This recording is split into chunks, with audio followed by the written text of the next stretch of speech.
આપણો છેલ્લો ટોપિક અથવા તો છેલ્લા કલાકાર છે એ છે પાબ્લો પિકાસો, કે જે વિશ્વના શ્રેષ્ઠ ચિત્રકારોમાં બહુ મોખરાનું સ્થાન ધરાવે છે. બરોબર, એના વિશે ચર્ચા કરી. જો અહીંયા એમનું ચિત્ર આપેલ છે, ચિત્ર નહીં પણ ફોટોગ્રાફ છે પાબ્લો પિકાસોનો. બરોબર, એમનો જન્મ 1881માં સ્પેનમાં થયો હતો અને ખૂબ સારા ચિત્રકાર હતા. એમના પિતા છે એ કલા શિક્ષક હતા, ચિત્રકલાના શિક્ષક હતા અને એમના ઘરે એમનો જન્મ થયો હતો. એટલે કે કલાકાર પિતાનો કલાકાર પુત્ર. આવો એક કલાકાર પિતાનો કલાકાર પુત્ર આગળ આવ્યો હતો. કોણ, ખ્યાલ છે તમને? કલાકાર પિતાનો કલાકાર પુત્ર માઇકલ એન્જેલો. એને તો એ તો શીખવા ગયો હતો ને સર રફાયેલ. હા, રફાયેલ કલાકાર પિતાનો કલાકાર પુત્ર હતો. બરોબર ને?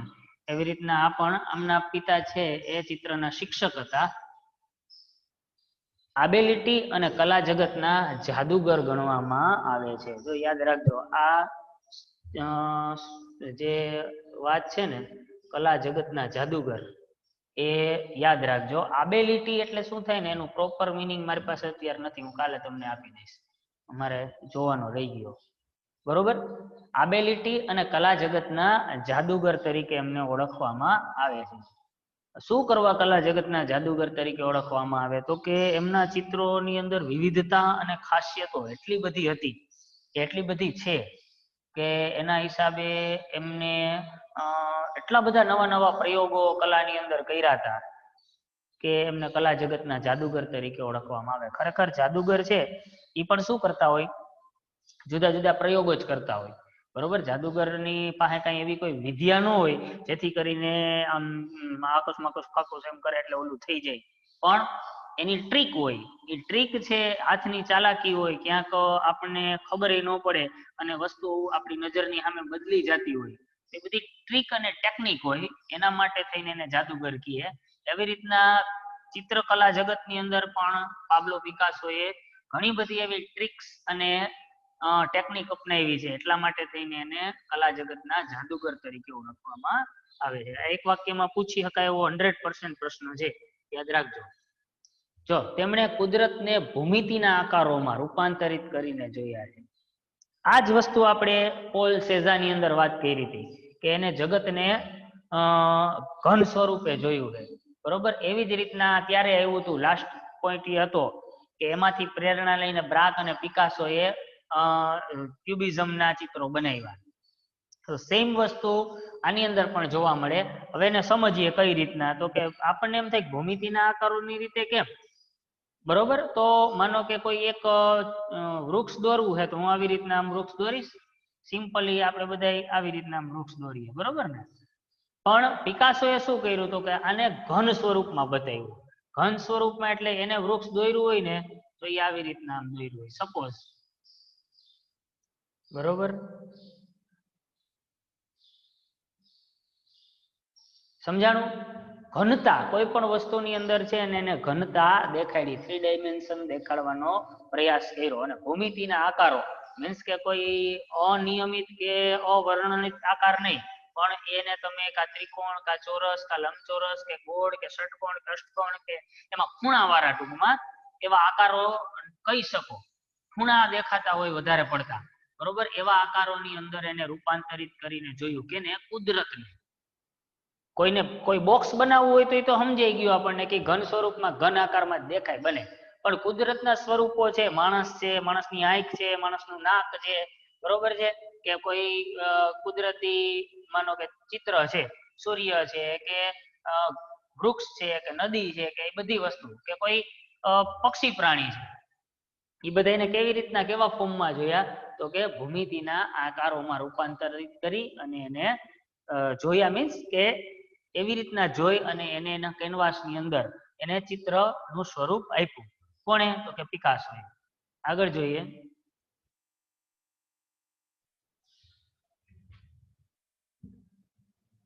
ઘનવાદ ક્યુબિઝમના ચિત્રો બનાવ્યા. યાદ રાખજો પાછું ફરીથી કે ક્યુબિઝમના ચિત્રો કોણે બનાવ્યા. જો એવો પ્રશ્ન પૂછવામાં આવે તો તમારે એનો જવાબ આવે પિકાસો. બરોબર.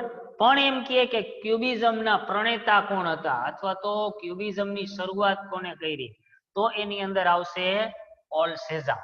બરોબર. અથવા તો એમ કે ક્યુબિઝમના પિતા કોણ હતા, તો પણ આવશે પોલ સેઝા. પણ ક્યુબિઝમનો કે ઘનવાદના ચિત્રો બનાવ્યા કોણે, બરોબર, આવી વાત આવે તો અહીંયા પાબ્લો પિકાસો આપણે ગણવાનું. એટલે એનો મતલબ એવો નથી કે પોલ સેઝાએ બનાવ્યા નતા. બનાવ્યા ન હોય તો ઓલું કર્યું કેમ હોય. પણ આ શબ્દની ગળમથલ છે ને સમજવાની છે કે પ્રશ્ન પૂછાય કોણે બનાવ્યા તો અહીંયા આપણે આઈડેન્ટિફાઈ કરવા પડે પિકાસોને. બરોબર. બ્રાકે આવે પણ બ્રાક એટલે આપણે નથી લેતા કે બ્રાક આપણા સિલેબસમાં નથી. ઓકે. પણ જનરલ નોલેજના ક્વેશ્ચનમાં તમને કોઈ પૂછે તો આ બે જણા આવે.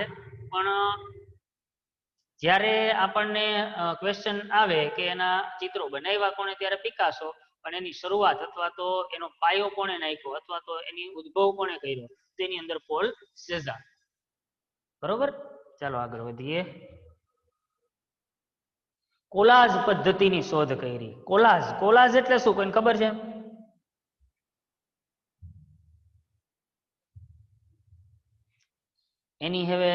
any idea about collage?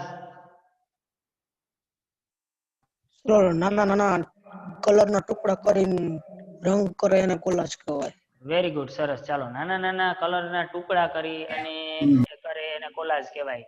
Anything else? બીજું કઈ? સર કોલાજ કાગળ આવે અને જે ડ્રોઈંગ કરે ને તો નાના નાના કાગળથી ઓલા સ્મિતભાઈ કીધું ને એ રીતના એક ડ્રોઈંગ થાય ને એનું, પણ આ તો કોલાજ તો આખા કાગળ જ આવે. અચ્છા. કોલાજ કોલાજ એટલે વર્ક થઈ શકે એના. સરસ. ચાલો. કોલાજ એટલે કાગળ. હાલો આપણે બીજી વસ્તુ પકડીએ. એક કીધું નાના નાના ટુકડા, બીજું કાગળ. હવે કાગળના નાના નાના ટુકડા કરીને ચોંટાડીએ અને કોઈ એને આકૃતિ આપી એને પણ કોલાજ કહી શકીએ. બરોબર. એ સિવાય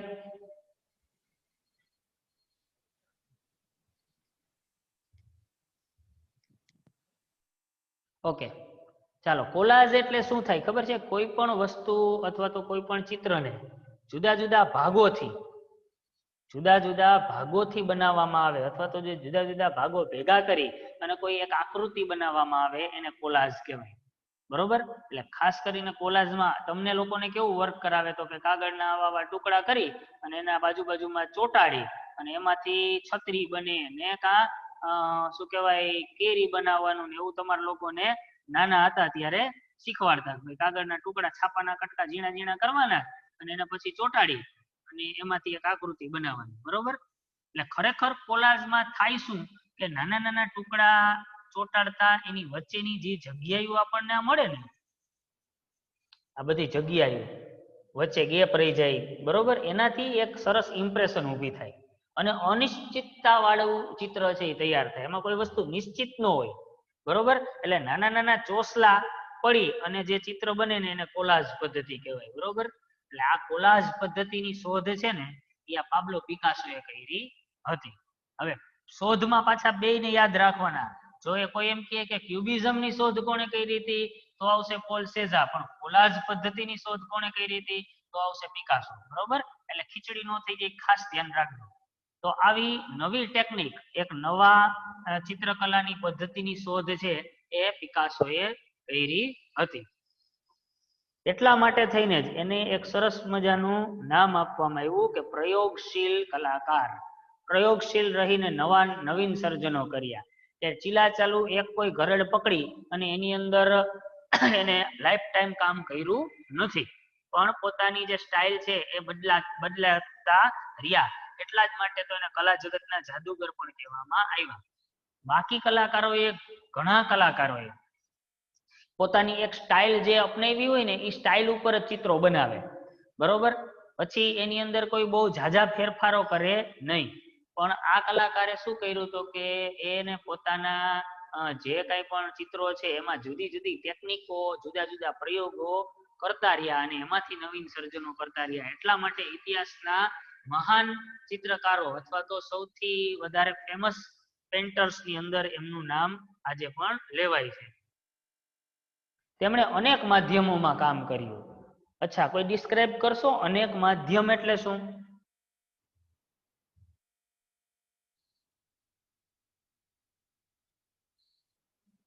Anyone can try to describe the different type of mediums?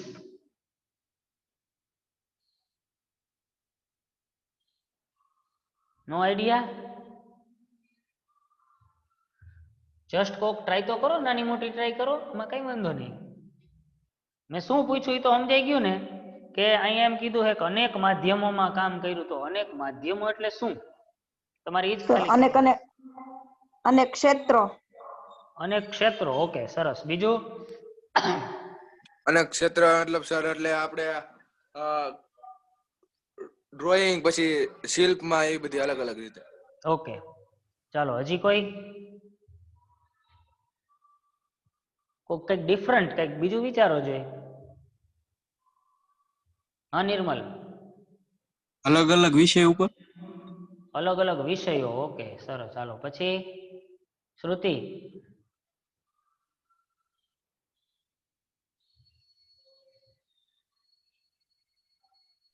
ખબર નહીં હો. ખબર નહીં હો. હું ક્યાં પાબ્લો પિકાસો ભેગી મેં કામ કર્યું મને ખબર હોય કે આને ક્યાં માધ્યમ વાપરાય છે, બરોબર ને? સરસ, ચાલો, કઈ વાંધો નહીં. અહીંયા માધ્યમો છે ને, એ માધ્યમોની વાત કઈ છે કે આપણા કલાના માધ્યમો, અધરવાઇઝ કલરના માધ્યમો, રંગના માધ્યમો, બરોબર? રંગના માધ્યમો ક્યાં ક્યાં છે, કોણ કહે? અથવા તો જુદા જુદા રંગના માધ્યમો કયો જોઈએ?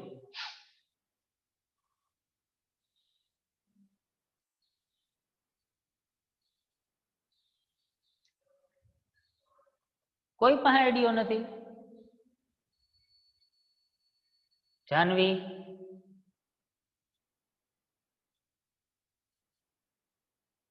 માધ્યમો.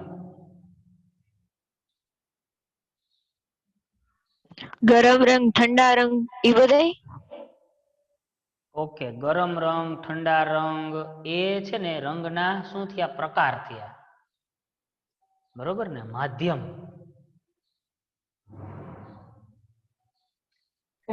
સાત. હે બેટા?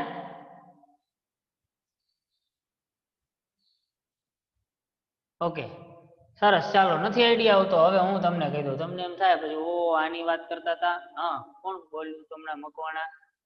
શિવાંગી? કોણ હતું? સાત. સાત. હે બેટા? સાત. સાત માધ્યમ. સાત માધ્યમ. ઓકે, ક્યાં ક્યાં? જાનીવાલી, પીનારા. ઓકે, સરસ. એ રંગના વર્ણપટ કહેવાય. રંગનો શું કહેવાય? વર્ણપટ. માધ્યમ નો કહેવાય, બરોબર? અચ્છા, માધ્યમ એટલે શું? ચાલો આપણે સમજીએ. માધ્યમ એટલે કે જુદા જુદા પ્રકારના રંગો, એની અંદર પોસ્ટર કલર, વોટર કલર, પછી શું કહેવાય, ઓઇલ કલર, બરોબર, pencil colour, wax colour, crayon, charcoal, બરોબર, માર્કિંગ કલર, આવા બધા ઓઇલ પેન્ટ કલર, બરોબર. એ જુદા જુદા જે કલરના માધ્યમો, કલર છે ને, એને કલરના માધ્યમો કહેવાય. ઓકે, પેન્સિલ, તમે એક ચિત્ર પેન્સિલ શેડિંગમાં બનાવ્યું હોય, પછી એ જ એવું પાછું બીજું પેન્ટિંગ છે એ પેન્સિલ કલરમાં બનાવો, બરોબર. એ જુદા જુદા માધ્યમો. એટલે ક્યારેય પણ આવું આવે કે કોઈ કલાકારે જુદા જુદા માધ્યમોમાં કામ કર્યું છે, તો એ માધ્યમ એટલે કલર. બીજા જે કલાકારો હતા ને, એને મોટા ભાગના કલાકારોએ પુનરુત્થાન કાળથી એક નવી સ્ટાઇલ શોધાણી હતી. યાદ છે કોઈને? પુનરુત્થાન સમયમાં એક નવી સ્ટાઇલ શોધાણી હતી, નવું માધ્યમ શોધાણું હતું.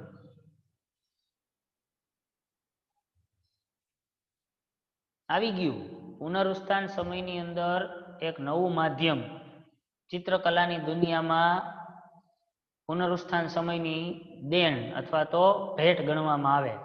એ કયું?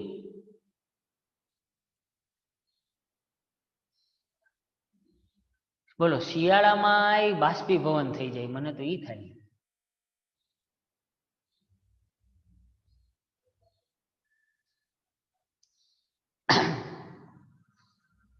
પુનરુત્થાન સમયનો જે પાઠ આપણે આની પહેલાનો જોયો એમાં પ્રસ્તાવનામાં છેલ્લો પોઈન્ટ હતો, યાદ હોય તો.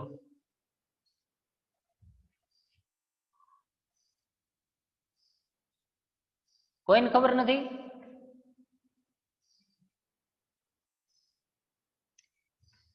તૈલ રંગ પદ્ધતિ. તૈલ રંગ એટલે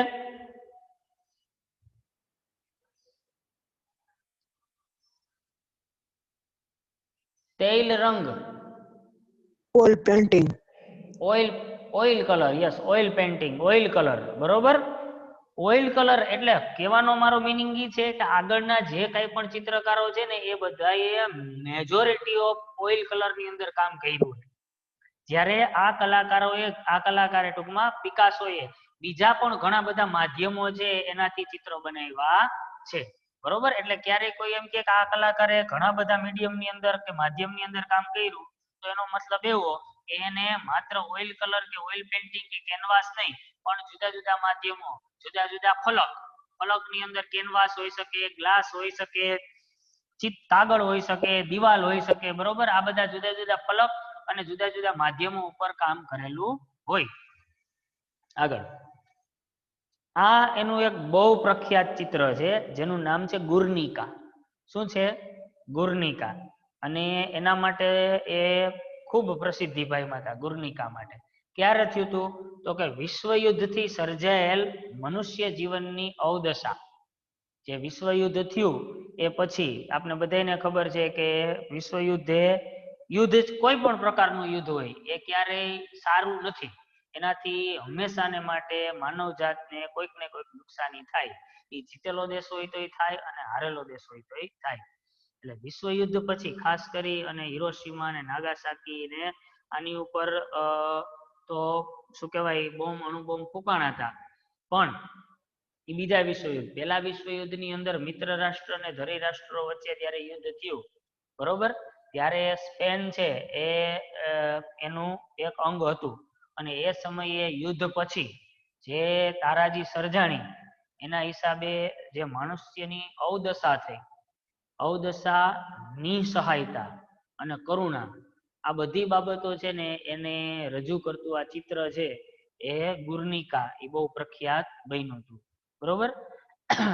એટલે ઇમોશન્સ મૂકવાની અંદર છે ને પિકાસો નું કામ બહુ સારું હતું કે હ્યુમન બીંગ્સ અને એનિમલ્સ કે કુદરત એના ઇમોશન્સ છે ને એ આકારો ભલે પ્રોપર ન હોય પણ આકારો ટૂંકમાં રિયાલિસ્ટિક ન હોય પણ ઇમોશન્સ છે ને એ બતાવવાની અંદર એનું કામ છે ને બહુ સરસ હતું. જો અહીંયા એને આ ઘોડાનું બતાવ્યું છે, અહીંયા માણસોનું બતાવ્યું છે. બરોબર.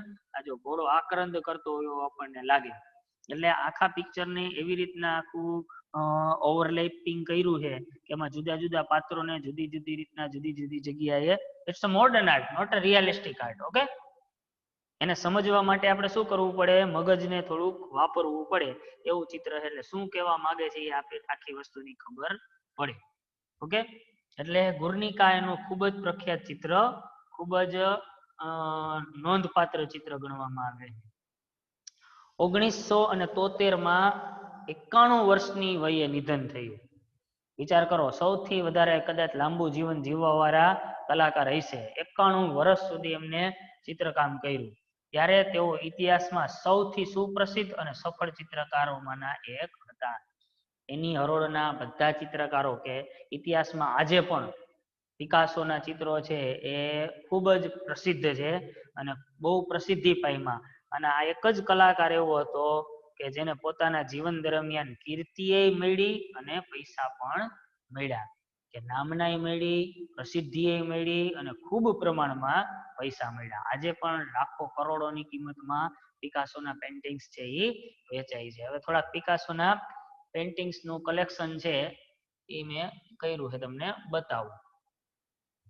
વિશ્વનું 7મા નંબરનું સૌથી મોંઘામાં મોંઘું પેન્ટિંગ છે ને એ પિકાસોનું છે.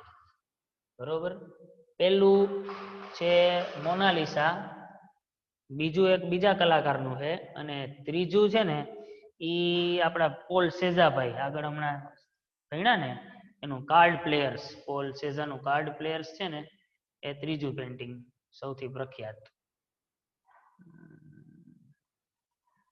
ઓકે, ચાલો આપણે પિકાસોના થોડાક પેઇન્ટિંગ્સ જોઈએ, બરોબર ને? જો આ વીપિંગ વુમન, આ આપણે જ્યારે પાઠની શરૂઆત કરી ને ત્યારે મેં પેલી ઇન્ટ્રોડક્ટરી ટાઇટલ સ્લાઇડની અંદર મૂક્યું હતું, બરોબર ને? તમને દેખાડ્યું હતું, આપણે આંગળા ની બધી જોતા હતા, યાદ છે? જો આ ચિત્રની અંદર તમે જુઓ તો મેજોરિટી ખૂણાવાળા, અણીવાળા એવા બધા શેપ છે એ તમને વધારે જોવા મળે.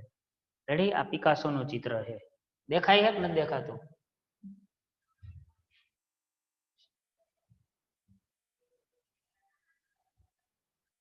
દેખાય છે તમને? શેરિંગ કરેલું દેખાતું હતું કે નહીં? ના સર, નથી દેખાતું. ઓકે, હાલો ફરીથી કરું, એક જ મિનિટ. Share screen.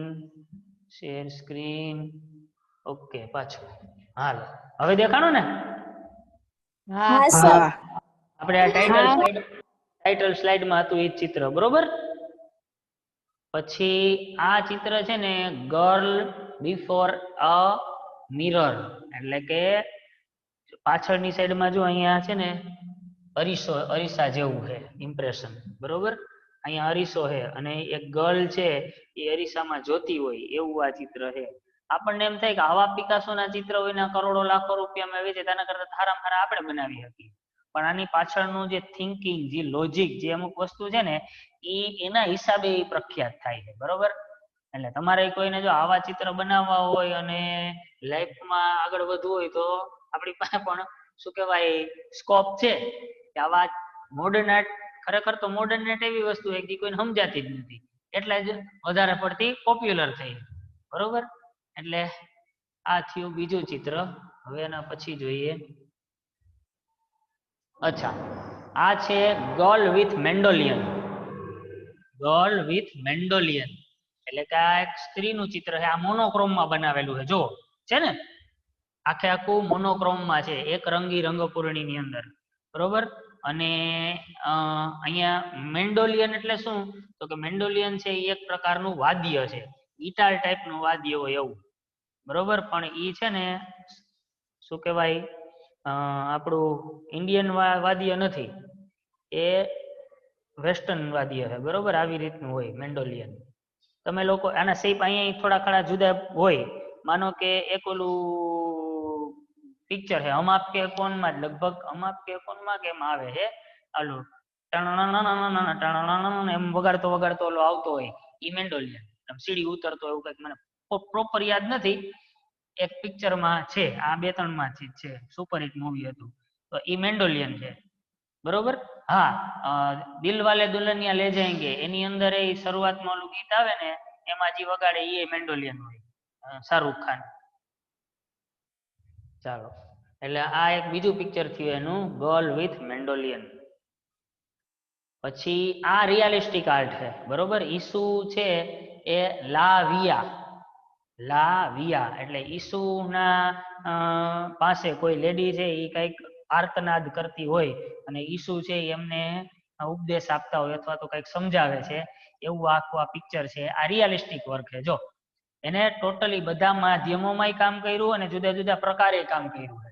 એટલે ઓલા જે હતા એ મોડર્ન આર્ટ હતા, જ્યારે અવડું છે એને રિયાલિસ્ટિક પેઇન્ટિંગ બનાવ્યું. પણ રિયાલિસ્ટિક પેઇન્ટિંગ ની અંદર એ માનવ શરીર છે એનો અભ્યાસ એટલો પરફેક્ટ કરેલો છે અને માનવ શરીરના ભાવો જે દર્શાવવામાં ટૂંકમાં બહુ એટલે બહુ સારું એને દેખાડેલ છે. જો આ સ્ત્રી છે એની મુખ ઉપરનો કઈક યાચનાનો ભાવ છે એ આપણને જોવા મળે કે એ સમથિંગ કઈક મેળવવા માટે ઈસુ પાસે આવી એવું લાગે, બરોબર ને? અને પર્સ્પેક્ટિવ ને પણ પ્રોપર મહત્વ આપવામાં આવ્યું છે, કારણ કે એ આખું પિક્ચર જોતા જ આપણને એના પર્સ્પેક્ટિવ એંગલ નો ખ્યાલ આવે. હ્યુમન બોડીના પર્સ્પેક્ટિવ ને મહત્વ આપ્યું છે અને રિયાલિસ્ટિક આ ઓઇલ કલર ની અંદર બનાવેલું ચિત્ર છે. ઓકે, આગળ વધીએ. આ ચિત્ર છે ને એ એનું સૌથી મોંઘામાં મોંઘું ચિત્ર, $180 મિલિયન ની અંદર વેચાયેલું છે. કેટલામાં? $180 મિલિયન, બરોબર? એટલે ઘણા બધા રૂપિયા થાય. રેડી? અને મોનાલિસાની અત્યારની છેલ્લી કિંમત એની $600 મિલિયન હતી. કેટલી? $600 મિલિયન. અને જે કાર્ડ પ્લેયર્સ છે સેઝાનું, એની વિશ્વનું ત્રીજા નંબરનું મોંઘું પેન્ટિંગ ગણાય, એની $200 મિલિયન ની છેલ્લી પ્રાઇઝ હતી 2015 ની. બરોબર? એટલે આ લાસ્ટ ફેમસ ડી એંગલર એનું નામ છે. Last famous the Angler. બરોબર? આ થોડુંક અધૂરું પેન્ટિંગ છે, હજી આ લાંબુ છે થોડું, એટલે કદાચ તમે જોજો, તમને ઓમાં મળી જશે ગૂગલમાં સર્ચ કરીને. બરોબર? આ સૌથી મોંઘું પિકાસોનું પેન્ટિંગ. પછી આ પોર્ટ્રેટ ઓફ ડોરામેર. બરોબર? આ જો એ ઓલું આપણું આગળનું પહેલું ચિત્ર હતું ને, એ સ્ટાઇલનું આવડું આ ચિત્ર છે.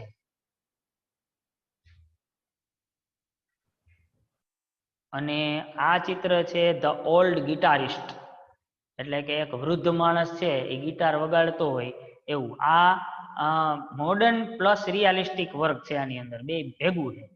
બરોબર ને? એટલે થોડુંક આપણને ક્લિયરિફાઈ થાય કે કોઈ પર્સન છે હ્યુમન અને એના અંગોનો ઓકે ઓરિજિનલ હોય એવા લાગે, અને એમ વગાડતો હોય એવું આપણને દેખાય.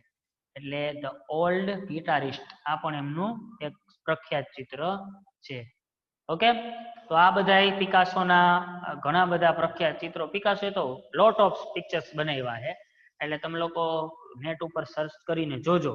એની વેરાયટીઝ ઓફ, મેં તો થોડાક જ લીધા છે, પણ વેરાયટીઝ ઓફ પેઇન્ટિંગ્સ ની અંદર તમારે જોવું હોય ને તો ખ્યાલ આવશે કે આ વ્યક્તિ એવો છે. બીજા બધાના ચિત્ર તમે જોવો ને તો સમથિંગ સિમિલારિટી દેખાશે. બરોબર? આગળ આપણે વાત કરી બધામાં, પણ આની જે સ્ટાઇલ છે ને એમાં વેરિએશન બહુ જબરજસ્ત જોવા મળે છે. એટલે આ હતા પાબ્લો પિકાસો. ઓકે, અહીંયા આપણો આ બીજો પાર્ટ છે, એટલે બીજો મીન્સ છઠ્ઠો પાર્ટ, એ પણ પૂરો થાય છે. ઓકે, હાજરી બધાય પૂરી લ્યો. અને આ પાઠમાં પણ સેમ મેક્સિમમ ક્વેશ્ચન્સ નીકળે એક વાક્યના અથવા તો એક શબ્દના, એ તમારે લખીને હોમવર્કમાં મોકલવાના છે. ઓકે, મેક્સિમમ આન્સર લખવાના સર? આન્સર તો લખવા પડે ને, ક્વેશ્ચન થાય તો આન્સર તો હોય જ ને. બરોબર? પણ મેક્સિમમ ઓછામાં ઓછા 35 થી 40 ક્વેશ્ચન છે એ આમાંથી થવા જોઈએ.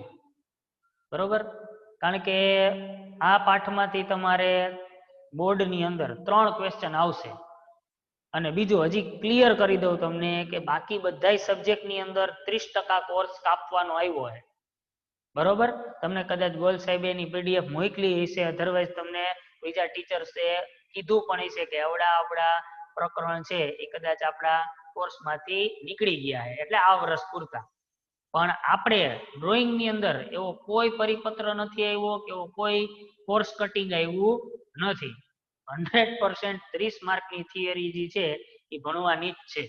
એટલે આ પાઠની આપણું વેઇટેજ છે એ 3 માર્કનું છે, 30 માંથી 3 માર્કનું, 10% વેઇટેજ ગણાય. બરોબર? એટલે મેક્સિમમ 30-40 ક્વેશ્ચન નીકળે છે, એ તમે લોકો કાઢજો. હું તમને આની થિયરી નોટ્સ છે એ પણ આજે મોકલી દઈશ.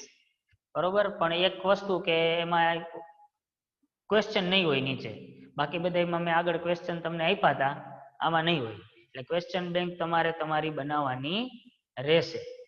ઓકે, અને બહુ ઈઝી ક્વેશ્ચન્સ છે આમાં, બધા માહિતી આધારિત ક્વેશ્ચન્સ જ છે કે કયા વર્ષમાં એનો જન્મ થયો હતો, કોણ એના ગુરુ, કોણ એના પિતા, ને એના પ્રખ્યાત પેન્ટિંગ ક્યાં ને એને શું કયા વાદની શોધ કરી, શું કર્યું, નાન તે ઓલું.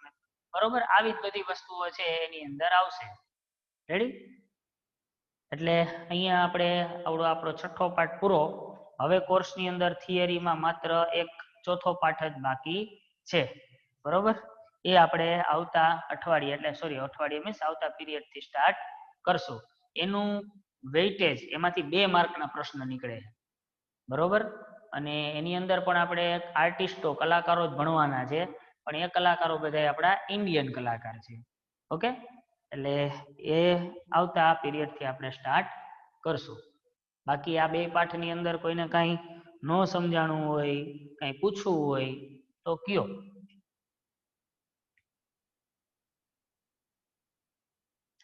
હાયર આર્ટમાં ક્યાંય પણ તમે જાશો ને તો ઓરલ તમારું ઇન્ટરવ્યુની અંદર આવી બધી થિયરીના જ ક્વેશ્ચન પૂછવામાં આવશે. બરોબર, આવું જ કહેવામાં આવશે. જો શ્રેયાને આનું ઇન્ટરવ્યુ હતું MS નું, તો એમાં એને ઘણું બધું પૂછ્યું હતું. એમાં ખાસ તો એને વિન્સેન્ટ વાન ગોઘની વાત કરી ને, તો એને આપણી સળગતા સૂર્યમુખી બુક વાંચી હતી અને એ બધું સમજી હતી, એટલે તરત જ એને બધા એક ક્વેશ્ચનના આન્સર આપ્યા. હજી પ્રમ દિવસ જ એની વાત થઈ હતી, તો એ લોકો 25 જણા છે ને, 25 જણામાં ઘણા બધા એવા છે કે જેમને એડમિશન માટે થઈને 1-1 વર્ષથી 2-2 વર્ષથી ટ્રાય કરી હોય, ઘણાએ ડ્રોપ લઈ લીધો હોય સ્પેશિયલી આની તૈયારી કરવા માટે થઈને. બરોબર, ઘણાએ એક વખત પરીક્ષા આપી હોય ને વારો ન આવ્યો હોય, 2 વખત પરીક્ષા આપી હોય ને વારો ન આવ્યો હોય. હમણાં છેલ્લે લગભગ 3 કે 4 એડમિશન એના બાંગ્લાદેશના થયા. બરોબર, એટલે આવી રીતના આગળ તમારે હાયર આર્ટમાં જવું હોય છે તો થોડીક પ્રિપેરેશન કરવાની, પણ એની વેલ્યુ બહુ છે, યાદ રાખજો તમે. અત્યારે હજી કહું તમને લોકોને કે તમારામાંથી 2-5 જણા, હવે આપણી પાસે પુલ તૈયાર થઈ ગયો, કેવી રીતના પહોંચવું, શું કરવું એ, તો થોડોક તમારો કદાચ ઇન્ટરેસ્ટ હોય અને તમારે આ ફિલ્ડની અંદર આગળ વધવું હોય તો સ્કોપ બહુ સારા છે. થોડુંક અઘરું છે બીજા કરતા, પણ જે લોકો કરી શકે એમ છે એવા ટ્રાય કરજો. હું આમાંથી તમારે બેચમાંથી 3-4-5 જણા એવા છે કે જે લોકો સારા લેવલે આગળ નીકળી શકો એમ છો. કારણ કે તમારામાંથી ઘણા બધા એવા છે કે હું જ્યારે 12મું ભણતો હતો ત્યારે મારું કામ તમારા જેટલું સારું નહોતું થતું. બરોબર, પણ અમને હજી કોઈ એટલું પ્રોપર ગાઈડન્સ આપવા વાળું, તૈયારી કરાવવા વાળું, પોર્ટફોલિયો કેવી રીતના બનાવવો અને કેવી રીતના ઓરલ ઇન્ટરવ્યુ ફેસ કરવું એની કઈ ખબર જ નથી પડતી. તો તમારી પાસે તો એવો ઘણો બધો ટાઈમે છે, સ્કોપે છે, તમને હેલ્પ કરવા વાળા વ્યક્તિઓ ઘણાય છે. બરોબર, તો એકાદા 2-3-4-5 જણા ટ્રાય કરો, ભલે વારો આવે કે ન આવે, પણ આવી જાય તો you are very lucky person. Okay, એટલે થોડોક કોઈને બીજા સામાન્ય ફિલ્ડમાં જવું હોય તો એના કરતા આની અંદર જવાનું વિચારજો, કારણ કે સામાન્ય ફિલ્ડમાં તો બધાય જાય છે અને એમાં આગળનું ભવિષ્ય એટલું બધું કઈ BCom માં BBA માં કે એટલું નથી. MBA કરેલા કેટલા બધા રખડે છે. બરોબર, તો તમને નવું એક સ્કોપ મળવાની શક્યતા રહે. સરસ, ચાલો, હજી 2-3 જણે હાજરી નથી પૂરી, એ પૂરી લ્યો. 1-2 જણા બાકી છે. બીજું કોઈને કઈ વાત કરવી હોય તો?